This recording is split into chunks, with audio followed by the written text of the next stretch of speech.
Essa superfíciezinha que fica, ó, tá vendo que ela tá bastante arranhada? Enquanto mais liso ficar, mais bonito fica. Ela fica de longe, ela fica tipo espelhando. Aí a pessoa faz isso aqui, depois volta dando acabamento, ó.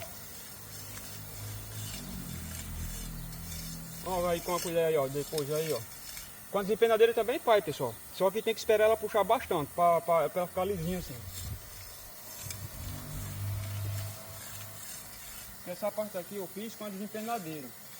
Depois tem que ir pra, esperar um pouco, puxar mais para poder fazer esse acabamento. Para ficar um acabamento, superfície bem lisa. Bonito, acabado.